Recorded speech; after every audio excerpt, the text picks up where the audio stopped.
Hey everybody, welcome back to my channel. I hope you guys are all doing great today. I am doing great today because it's a sunny day, there's a little bit of a breeze, and I'm out here with some beautiful mint. So these were cuttings I actually got from where I work. The nice people I work for said I could have some of their mint cuttings. So I took some cuttings, and these have been rooting in this little hyacinth glass, actually. You know, like those little, those hyacinths that you can force in water in like these little glasses. They actually work really great for rooting things. So it's a little something to think about.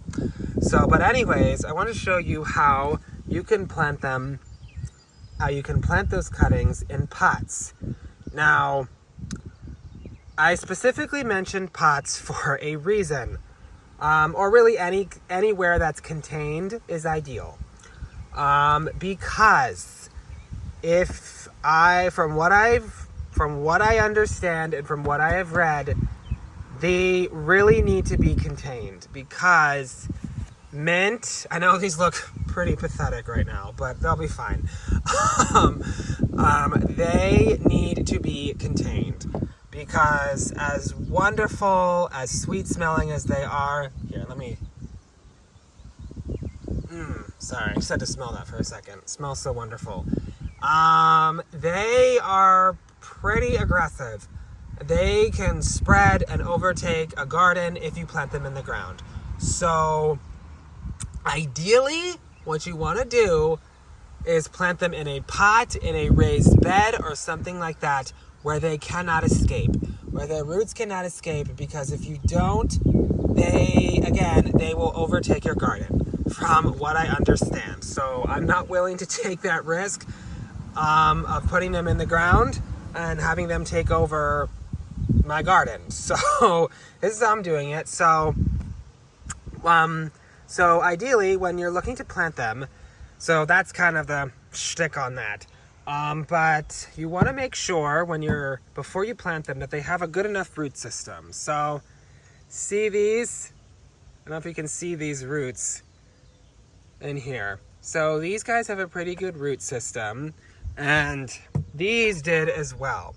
So, in fact, why don't I see if I can pull one of them out and show you? Actually, you know what? It's kind of pretty firmed in there. I don't want to break anything. So, ideally, they should have a decent enough root system, and just as an example, I'll probably have to put this cutting in a different pot, but what you do is you just simply dig a hole with your finger. Nice thing is, because they're not full-grown plants like you would get in the store, you just put the mint cutting in. Oh, sorry, the camera was... And then, you should probably put that a little bit higher. And then you just bury it so that all of the roots are buried beneath the soil. So, and yeah, that's really all there is to that. So yeah, you would just plant it just like that, and they might look a little droopy for a little bit while they're rooting. So if it's dry out and the potting mix is dry, make sure you are keeping them moist. So they do appreciate moisture. They do not want to be really dry, but they also don't want to be wet either. So again, make sure that your pot, I probably say this in every how-to video, make sure that it has drainage holes in it. This does have holes in it. I can't show you it right now. But actually, you know what? Let me show you. I don't know if you can see that. See? They have nice holes in there. You want that. You want your pots to have that so that they are not sitting in water. They don't want to sit in water. That may be the way to kill mint. If you're trying to get rid of it, maybe just drown it. But if you're growing them intentionally, you probably don't want to do that. So, yeah, they do like moisture.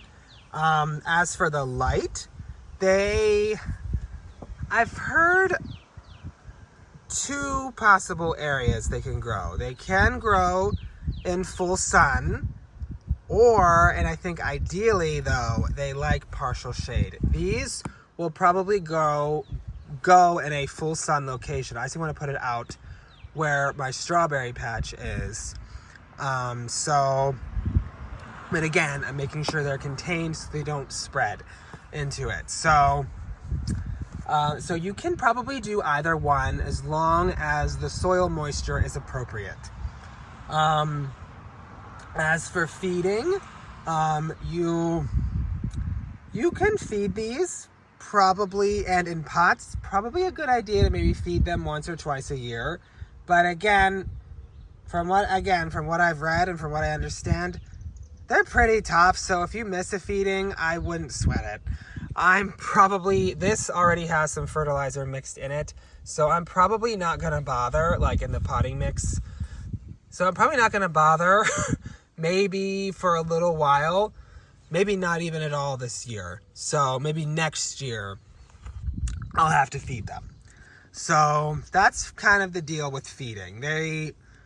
They are pretty forgiving from what I understand. So they can become aggressive to the point of invasive. So I guess with fertilizer, kind of use your judgment on that. If you want them to spread all over the place, fine. But if not, maybe give them enough just to sustain themselves, but not enough so that they run wild. I feel like I've been saying that they run everywhere like several times in this video already. So now, as for overwintering them, overwintering them in pots is a little different than overwintering them in the ground.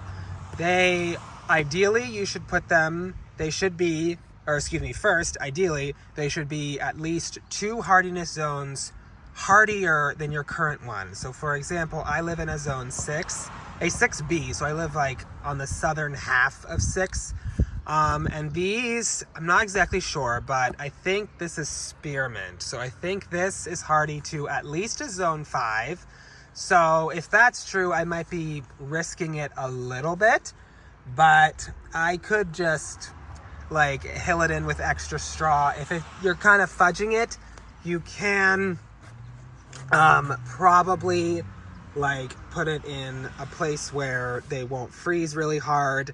And ideally, that's actually where you want to put them. But if you're kind of pushing it, put them next to a protected area, like on the south side of your house or something like that. Mine's on the north side, but they actually will probably be protected by some evergreens. So I think that'll be good for them. And I'm not too worried because, again, mint's pretty hardy. So I know they look pretty pathetic right now, but I think they just need to get used to the weather outside and into their new home. So I think they'll probably be fine. But then over the winter, you want to make sure they're kept slightly moist. I personally don't really have to water my potted plants in the winter, but if you live in like a really dry climate or in an area where it gets like your winters are really dry, I would say check on them maybe once a month. But again, don't overdo it, because if they sit in water, they will probably not like that, and they probably won't come back if they're sitting in water for too long. So, and then in spring, when you start seeing new growth, just bring them back out and enjoy another year of mint. And one of probably many years of mint.